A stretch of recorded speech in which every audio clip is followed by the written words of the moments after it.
Bom, pessoal, vamos ver mais um exemplo aqui de ajustamento pelo paramétrico, né, em modelos lineares.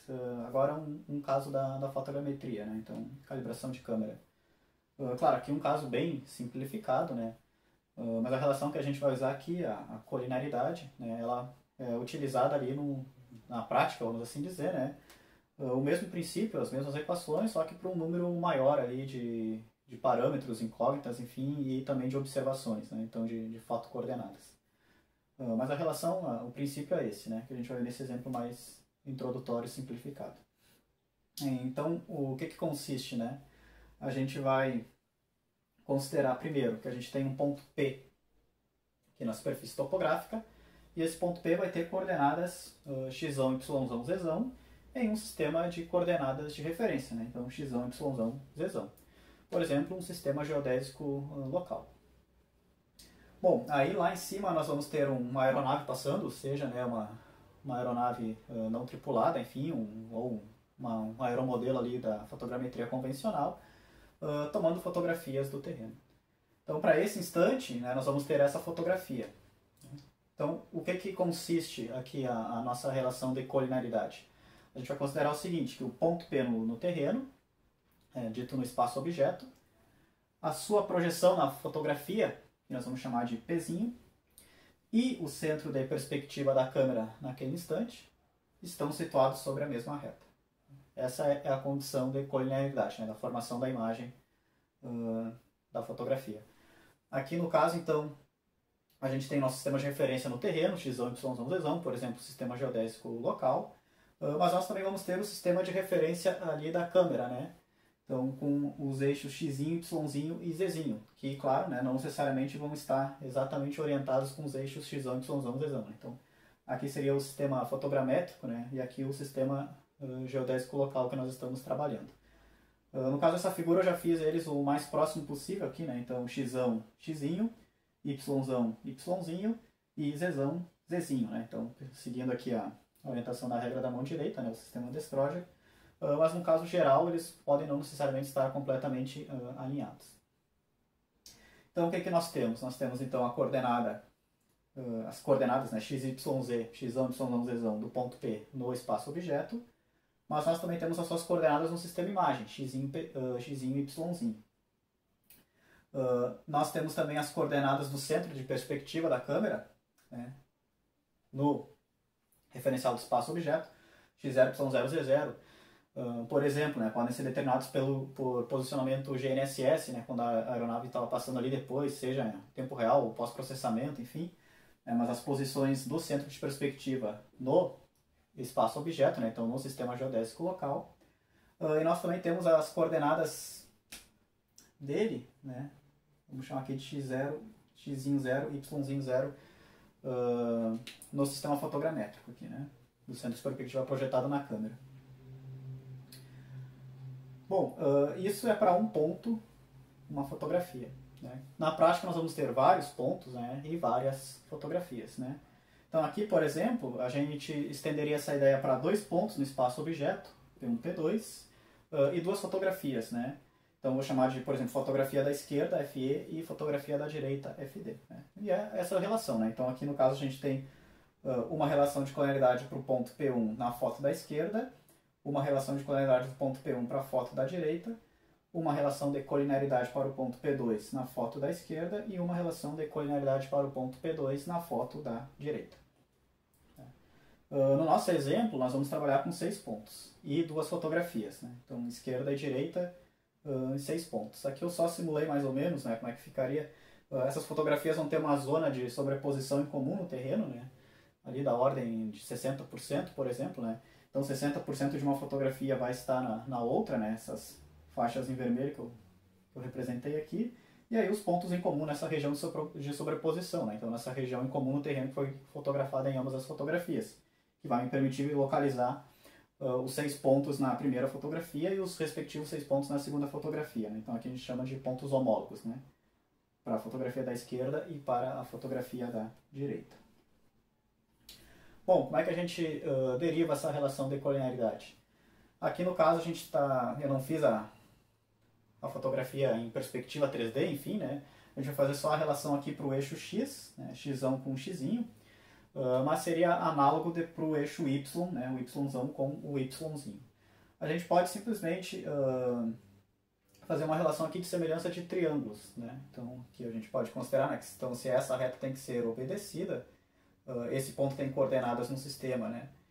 No sistema do espaço-objeto, e o CP também, mas, né, esse ponto tem as suas coordenadas na fotografia, né? E o CP também, então a gente pode fazer aqui uma semelhança de triângulos, né? Considerando esse triângulo retângulo maior aqui. Então, ficaria, como é que ficaria? A gente poderia assumir o seguinte, ó. X menos x0, né? Então, o meu ΔX aqui no espaço da imagem, dividido pela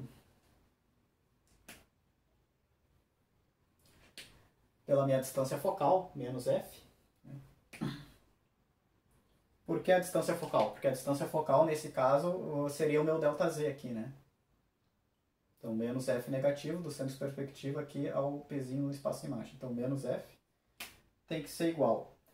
Agora, a mesma relação, né? Então, o ΔX que eu vou ter aqui, ou seja, x menos x0, dividido pelo ΔZ que eu teria aqui, né? Então, também, né? O meu Z menos o meu Z0. Então, semelhança de triângulos, né? Então, o ΔX... Até posso botar aqui.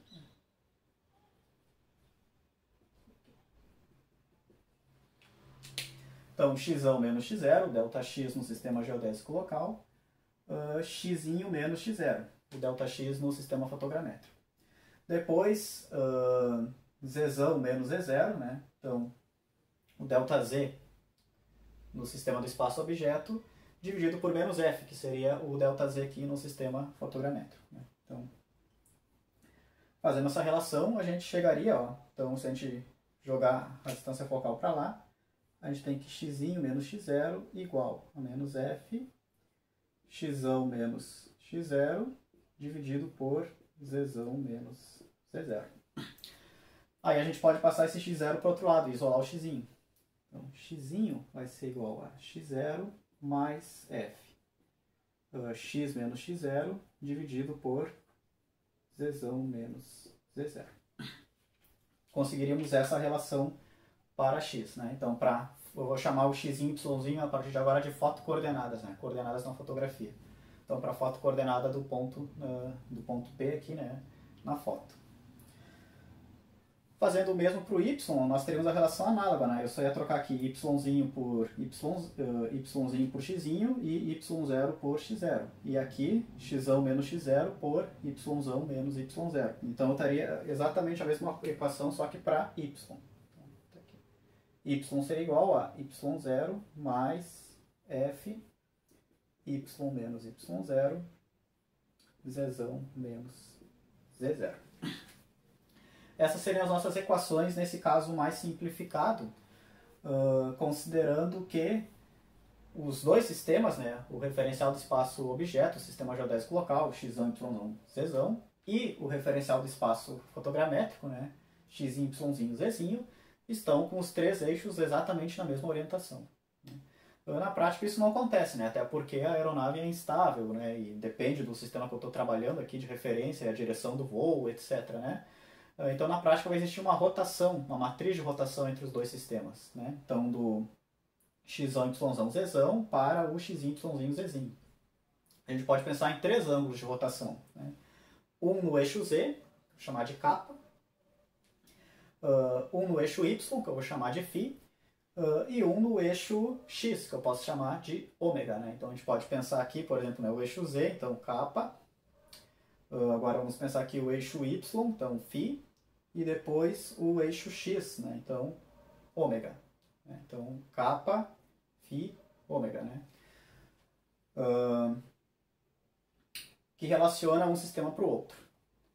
Bom, esses três ângulos de rotação, kappa, φ e ômega, né, eles vão gerar uma matriz de rotação 3x3, né, um sistema tridimensional aqui de coordenadas que a gente pode chamar cada um dos elementos dela pela sua posição linha-coluna. R11, primeira linha, primeira coluna, R12, primeira linha, segunda coluna, assim por diante. Né. Esses 9 termos, né? Então esses 9 elementos, do 1, 1 ao 3, 3, eles vão ser funções trigonométricas aqui, senos e cossenos de kappa, φ e ômega. É claro, aqui o nosso objetivo não é entrar a fundo nesse detalhe, até porque o sistema ia perder a sua linearidade nesse caso. Então o que a gente vai assumir? Que esses ângulos são conhecidos. Né? Não necessariamente zero, mas conhecidos. Né? Eles podem ter sido determinados ali por um sistema inercial, na prática, né? Ou já terem sido determinados antes, na chamada etapa de orientação exterior da câmera, onde eu vou buscar justamente esses elementos e as posições do centro de perspectiva, né? X1, Y, Z, 0, né? Do centro de perspectiva da câmera. Então esses elementos já são conhecidos para nós, para facilitar a nossa análise. Mas, jogando ele aqui no sistema, né? A gente teria o seguinte. A gente teria aqui x é igual ao x0 menos f, e aí aqui iria entrar essa matriz de rotação relacionando o x menos x0, né, e o z menos z0. Então, e o mesmo para y.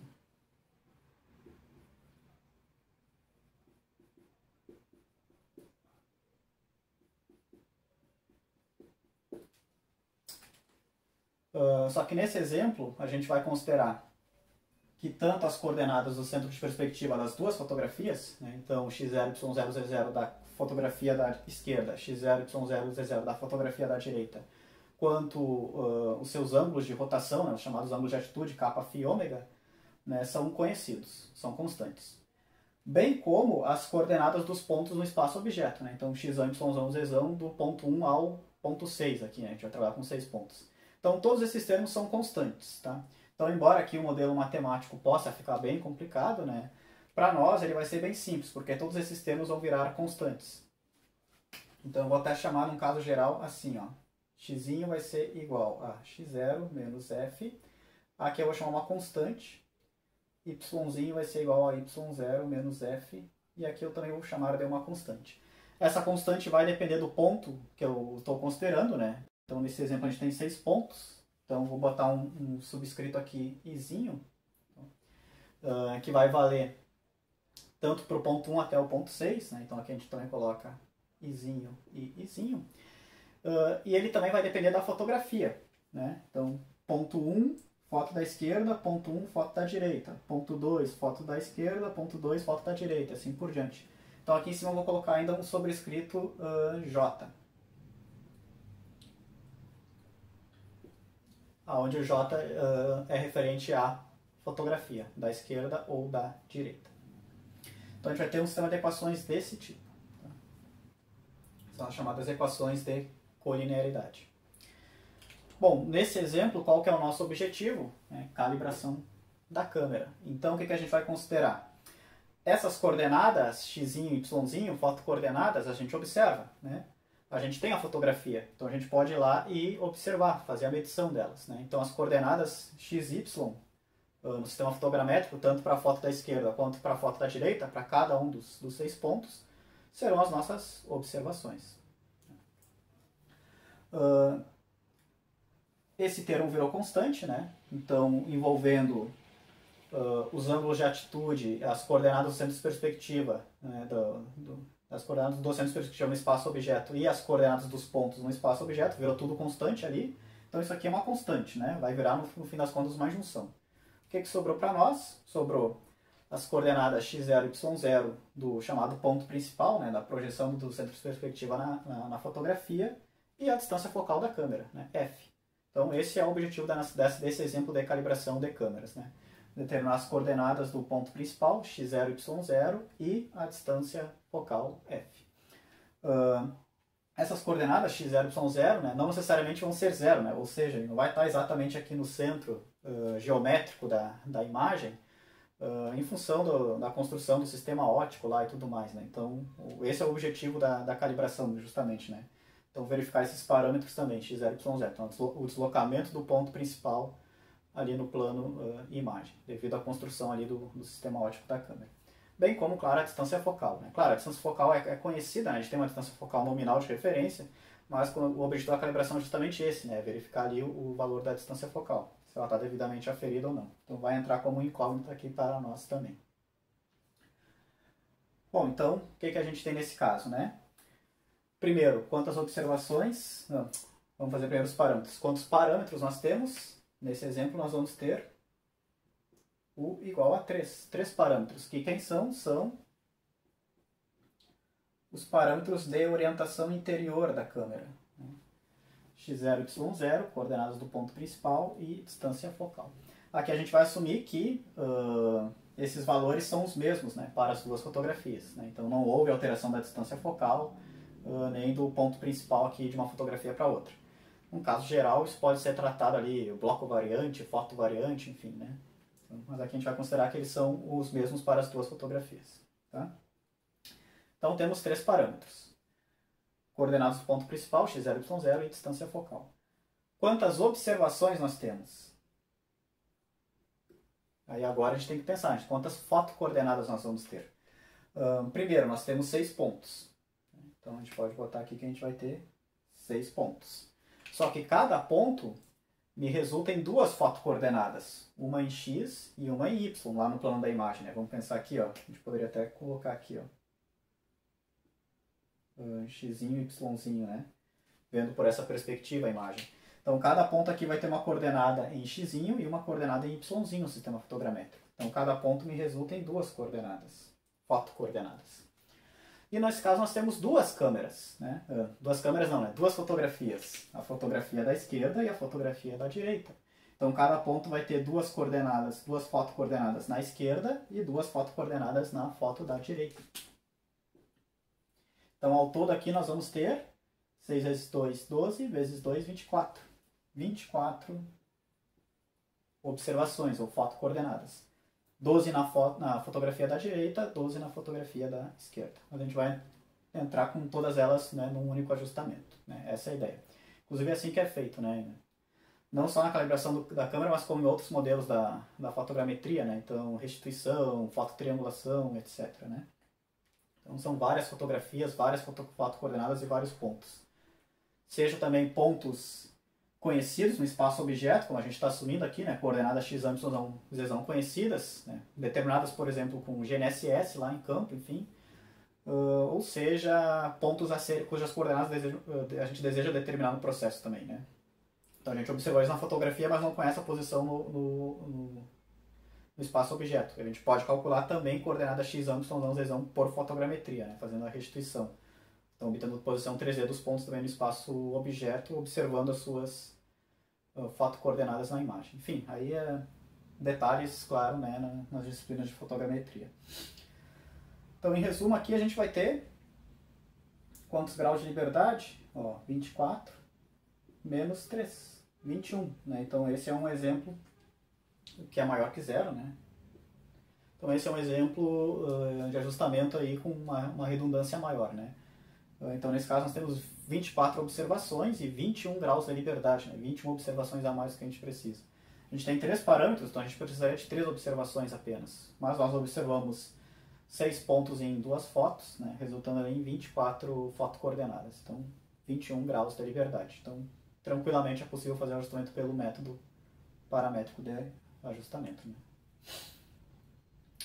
Bom, as equações são desse tipo, né? Então, a gente precisa definir o vetor x0, o vetor y, vetor y0, vetor L, matriz A, matriz peso, né? Aquela lógica de sempre, né?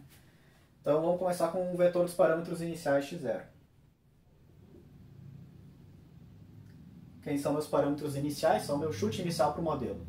Aqui o modelo é linear, né? Então a gente pode definir o chute inicial como sendo o vetor nulo. Né? Então a gente teria que ter um valor inicial para a coordenada x0, um valor inicial para a coordenada y0 e um valor inicial para a distância focal. Claro, esses dois eles geralmente são pequenos mesmo, a gente poderia assumir zero com um bom chute inicial, né? Uma boa aproximação, e a distância focal a gente poderia colocar a distância focal nominal. Né? No caso dessa câmera é 50 milímetros, mas vamos colocar tudo como zero mesmo, que ele vai convergir e chegar na mesma solução. Né? Então, vetor dos parâmetros iniciais, x0, vetor nulo, 3 por 1. Vetor das observações, fotocoordenadas. Então, vetor y, que a gente já viu, vai ter dimensão 24, né? 24 por 1 vai ser igual. Então, o que a gente vai ter? Eu até vou, acho que eu vou fazer aqui para já ocupar todo esse espaço, né? Porque esse vetor das observações vai ser longo. A gente vai ter as fotocoordenadas na fotografia da direita e depois as fotocoordenadas na fotografia da esquerda, ou enfim, tanto faz, né? A ordem aqui. Para seguir aqui, vamos seguir então primeiro a esquerda e depois a da direita, né? Então, nosso vetor y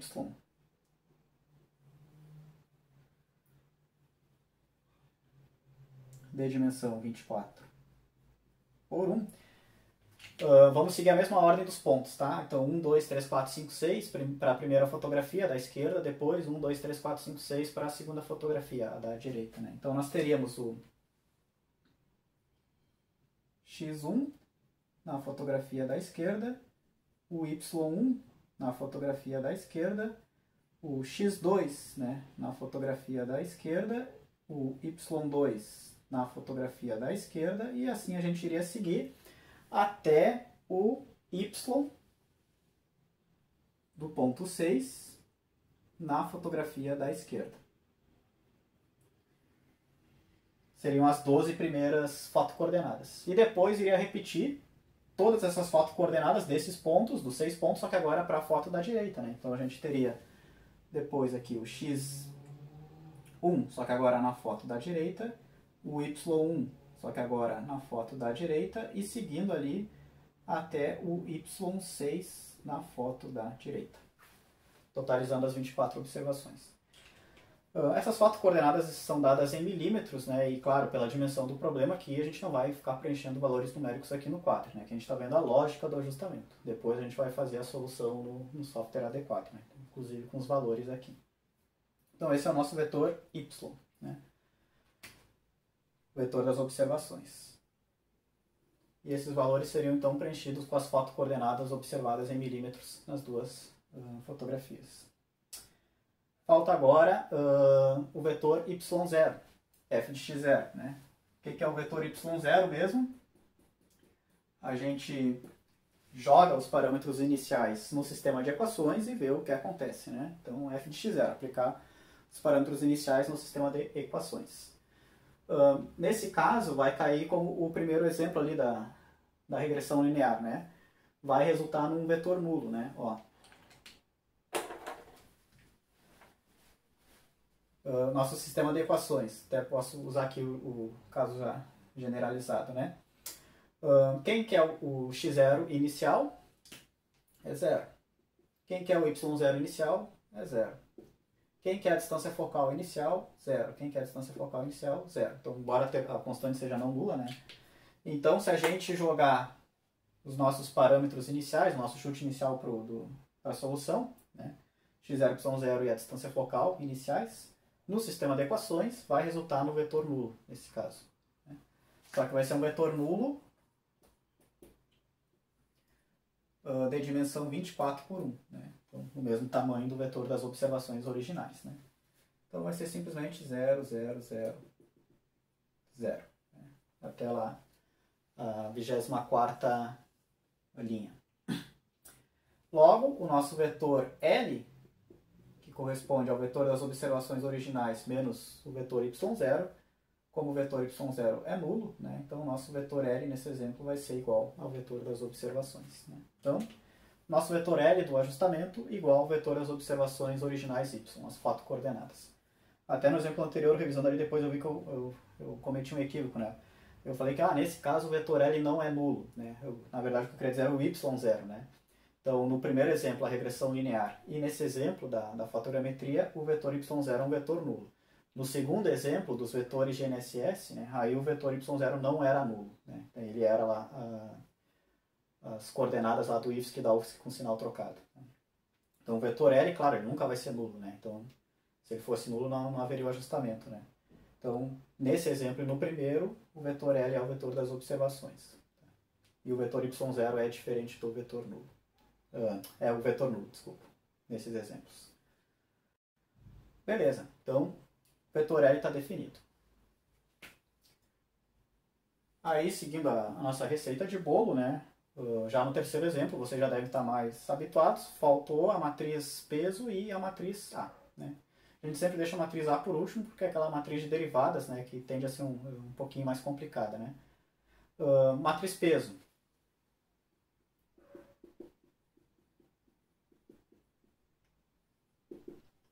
O inverso da matriz de covariância das observações.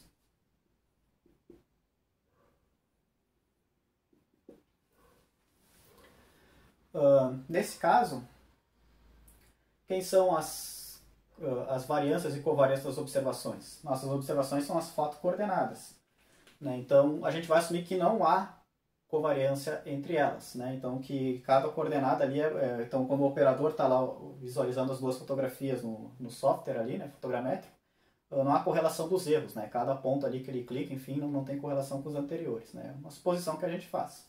Então, as correlações ou covariâncias são nulas. E as variâncias? Bom, aí aqui é um processo, né, não é uma tarefa tão fácil a gente estimar qual que é a variância dessas fotocoordenadas, né? Nesse caso, nós vamos assumir que os desvios padrões de cada fotocoordenada são de 0,02 milímetros. Tá? Então, vamos botar assim, o sigma izinho, né, de cada observaçãozinha ali, é mais ou menos 0,02 milímetros.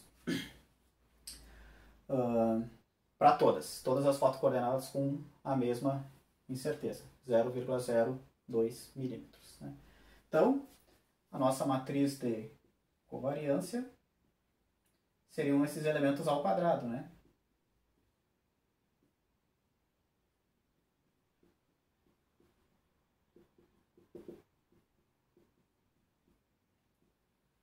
E fora da diagonal principal, 0.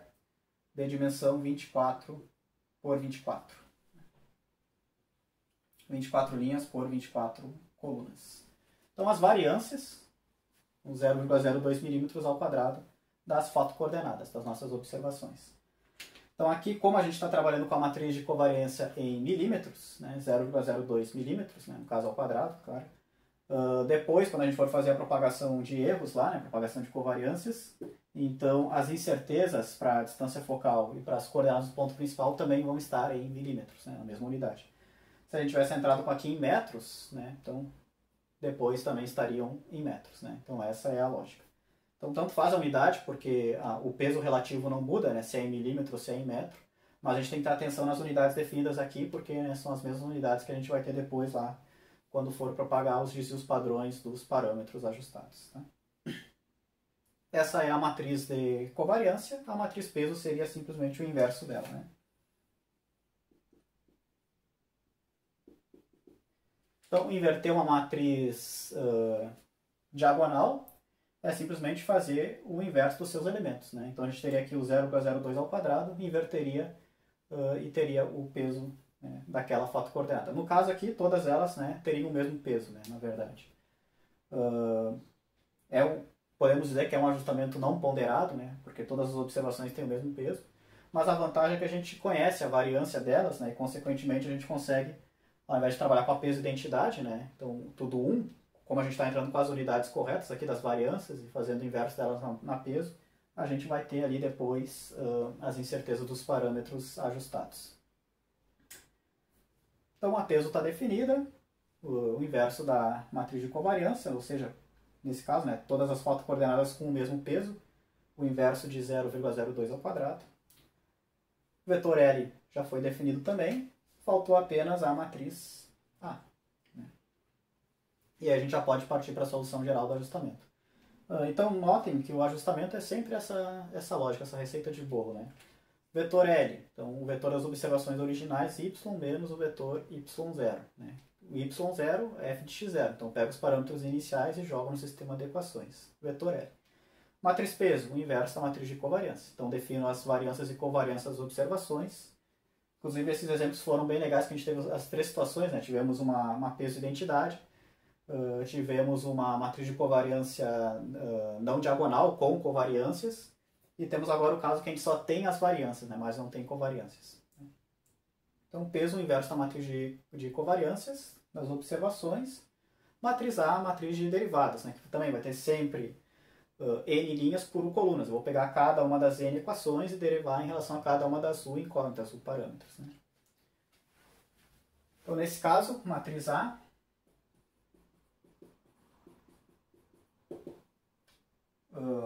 ela vai ter, de repente eu até acho que eu vou fazer aqui, para aproveitar esse espação, né?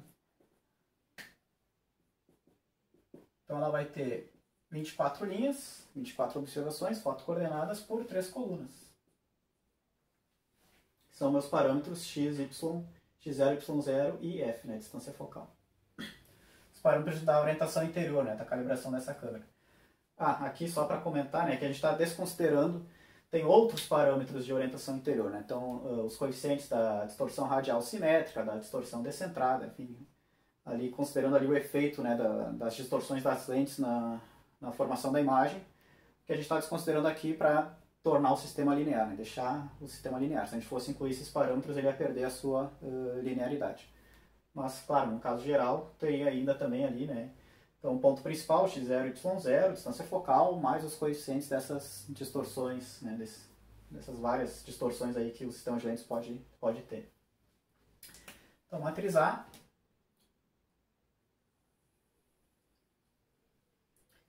Primeiro fazer as colunas aqui, então a gente vai ter coordenada x do ponto principal, coordenada y do ponto principal e a distância focal, nossos 3 parâmetros.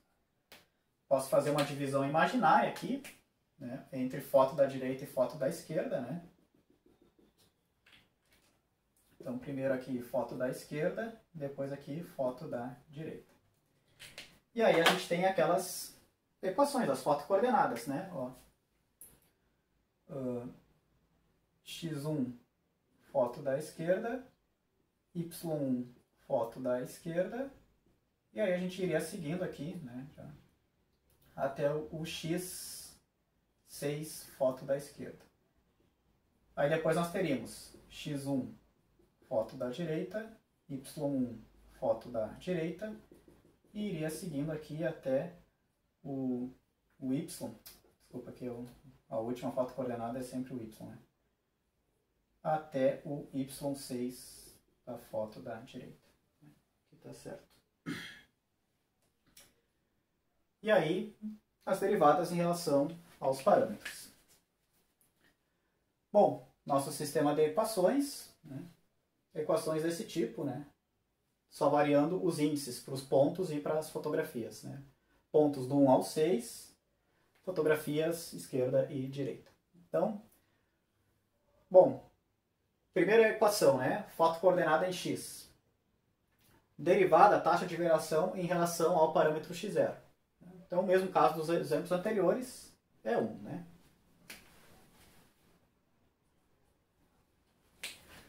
Quando x0 varia 1, a equação varia 1. Taxa de variação 1 para 1. Derivada 1. y0, não temos y0 na primeira equação. Então, 0. Distância focal. Bom, aí a distância focal aqui, quando a distância focal varia 1, a minha equação varia menos 1 vezes esse termo, né, que a gente chamou de termo constante ali. Então, a taxa de variação, né, em relação à distância focal vai ser o menos a respectiva constante, né? Então, quando a distância focal varia 1, o meu sistema varia menos o termo constante. Porque a derivada de f é 1, né? Então 1 vezes o termo constante, com o sinal trocado ali, né? O menos da equação. Então, menos a constante, nesse caso, do ponto 1, fotografia. Só que aqui os sobrescritos a gente tem que ter um sobrescrito para x e um para y, né? São diferentes, tá? Então vou colocar xi e yi, tá? xi e yi. Então naquele caso, a constante relativa à coordenada x1 na fotografia da esquerda. Agora para a foto coordenada y1, a foto coordenada y do ponto 1, também na foto da esquerda. Então, em relação a x0, o x0 não aparece na equação, então a derivada é 0. Em relação ao y0, a mesma relação anterior, né? Então y0 positivo ali, a derivada é 1. E em relação à distância focal, então também, né? A mesma lógica, só que a gente vai mudar aqui, né? Então agora vai ser menos a constante para a foto coordenada y1 na foto da esquerda. Vai ser um pouquinho diferente ali, né? Para a coordenada x, porque aqui a gente está na segunda equação aqui da matriz de rotação. Aqui na primeira e aqui na segunda. Bom, e aí a gente segue para os demais pontos, demais fotocoordenadas, até a coordenada y, né, do sexto ponto na fotografia da esquerda. Né? Então, nesse caso, em relação a x0, 0, em relação a y0, 1, em relação à distância focal, menos aquela constante da fotocoordenada 6 na fotografia da esquerda. Metade da matriz A está pronta. A segunda metade é análoga. A gente só vai mudar agora aqui, ó, os sobrescritos, né, referentes à fotografia da esquerda para a fotografia da direita. Né? Porque são os mesmos pontos, né, só que agora observados na segunda fotografia. Então, x1, ó, 1, 0, menos x1, foto da direita. Então, mesmo sistema de equações, né? A gente só está mudando agora para a fotografia da direita. A gente está assumindo que a distância focal e o x0 e y0 são mesmo as duas fotografias, né? Enfim. Então, fazendo as derivadas, temos a relação análoga ali. Para o y0 também, né? Então, 0, 1 e menos a constante c da foto coordenada y1, ponto 1, só que agora na fotografia da direita. E assim a gente repete os demais pontos aí, 2, 3, 4, 5 até o sexto. No sexto ponto, sua última foto coordenada y, 0, 1, menos o termo constante, né, da fotografia da direita para a foto coordenada y do ponto 6. E aí a gente tem a nossa matriz A de dimensão 24 por 3. Claro, depois a gente vê valores numéricos também para essa matriz no Scilab lá, né, para entender melhor aqui como é que ficaria a cara dessa matriz, né, enfim. Mas a estrutura é essa, né. Então, a lógica seria essa. Nesse exemplo linear, a gente está assumindo matriz de rotação conhecida, coordenadas 3D no espaço-objeto, tanto dos pontos quanto do centro de perspectiva da câmera conhecidos, né, então parâmetros de orientação exterior conhecidos, kappa, φ, ômega, x0, y0, z0 das duas fotografias, e posição dos pontos, né? Nossos pontos de controle, x1, y1, z1 no espaço-objeto também conhecidos. Né? Fotocoordenadas observadas nas imagens. E os nossos únicos parâmetros são coordenadas do ponto principal, x0, y0, e distância focal. Né? Esses são os parâmetros a serem calibrados aqui nesse ajustamento. Demais termos, distorção radial simétrica, etc., também a gente está negligenciando aqui para manter esse modelo linear. Então essa é a cara desse ajustamento. Claro que ele é mais complexo, né? Então o objetivo aqui é trazer um exemplo de uma outra área, né? Não ficar só na geodésia, enfim. E claro que esse ajustamento também não é resolvido na mão de qualquer forma, né? Então a gente não iria montar aqui no quadro e resolver. Então é sempre em software adequado. Mas essas relações de planaridade, enfim, a lógica é essa. Então a gente pode agora ver como é que ficaria a solução no software.